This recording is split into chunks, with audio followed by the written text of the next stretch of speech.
Okay, here we go. Second video in English. This time it gets a little bit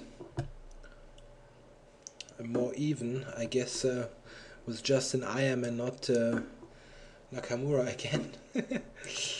Okay, get some Reti position, and Black surrenders his light square bishop rather voluntarily. Yeah, I think b4 might be a good idea here to quickly get in b5. He gave me this strong bishop on f3, and I think it's a good idea to make immediate use of it. e4 might be a problem though, so I get out of the diagonal. Yeah, he likes to play e4, but this also could be a weakness at some point. But I think it's no problem to play d3 here. It's not that I'm in a huge rush, I guess. On knight d5, okay.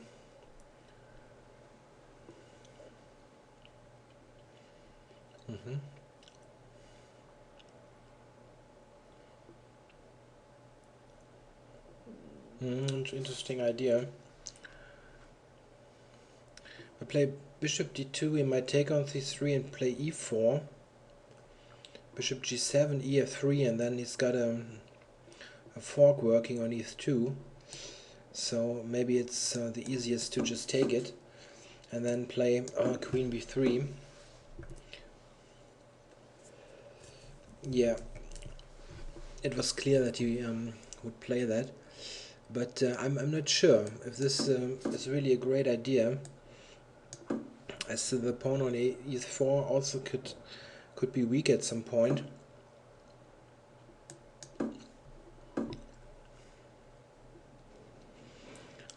Yeah, knight d4 he's got. Oh yeah, okay, I guess. Oh well, bishop b2 maybe. This may be better to exchange the bishop. Not sure. I play bishop e3.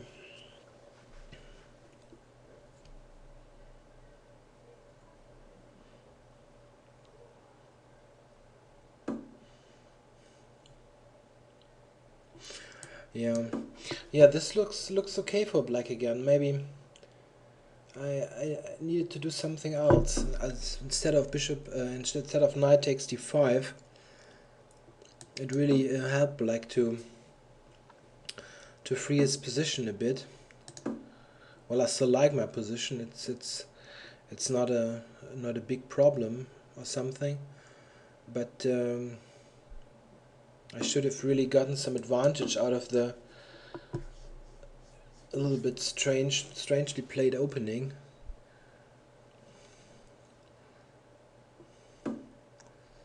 Yeah, my idea was to get the bishop here to provoke some weaknesses. Not sure if it will lead to anything, but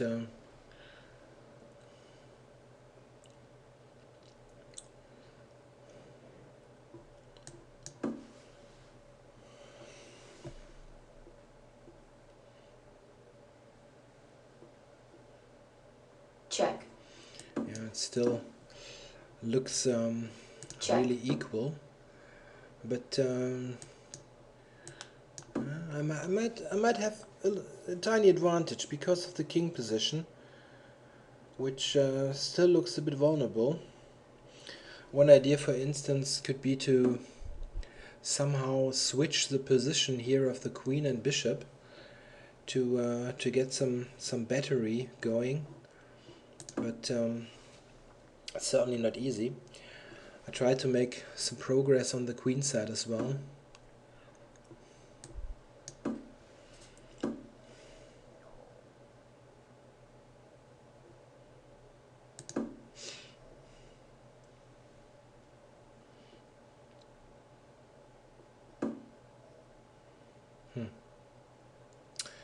This really looks like he's intending to to play g5 here.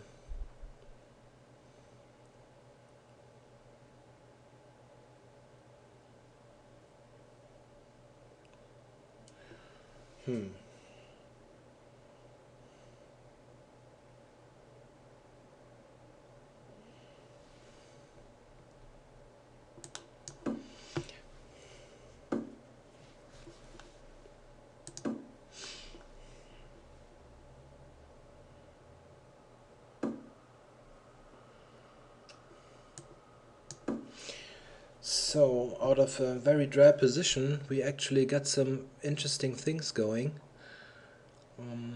Queen g8, for instance, could be an idea for me. Also, b7 is hanging, but no idea how important that is.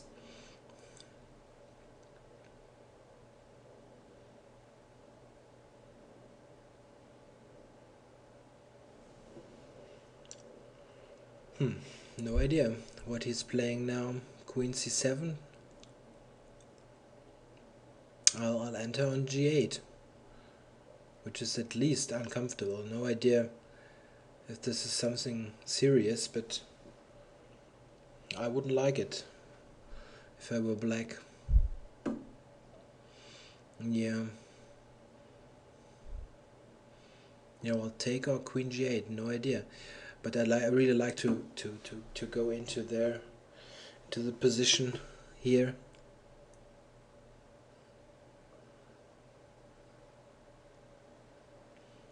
I'm not sure if I actually threaten anything, but it's looking dangerous.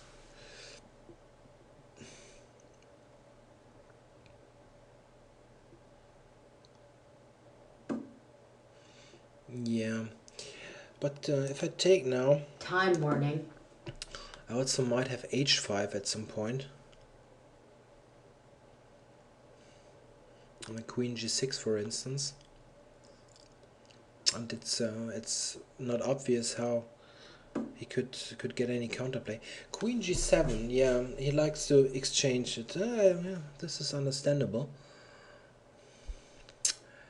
Do I have something to prevent that? Well, not really, but I could maybe play b5 here. Queen g7 at least then shouldn't work because of the exchange and takes on b7. I think then I got some breakthrough ideas, and also this pawn is hanging as well. Of course, queen g7 is not possible at all. Yeah, well, I'll take. Need to get in some quick moves.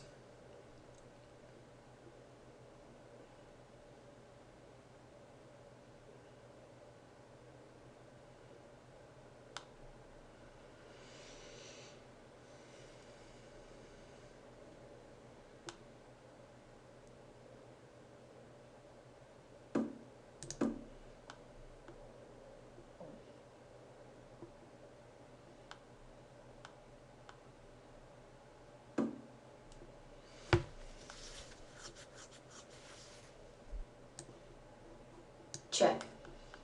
Check.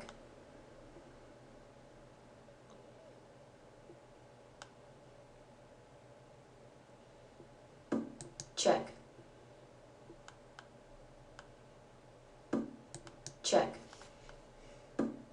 Check.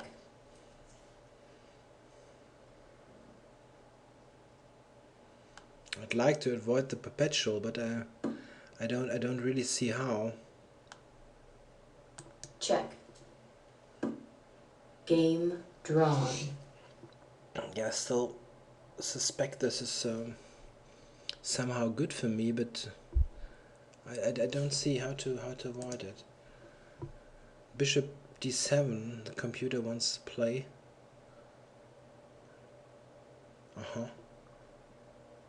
And then it gives king f8, not king d8. Why not king d8? Maybe queen f7 or something?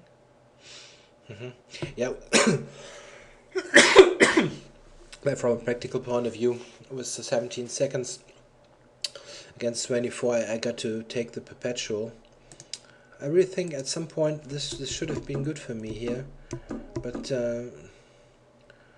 it's of course difficult to play any exact moves with this time left of 30 seconds.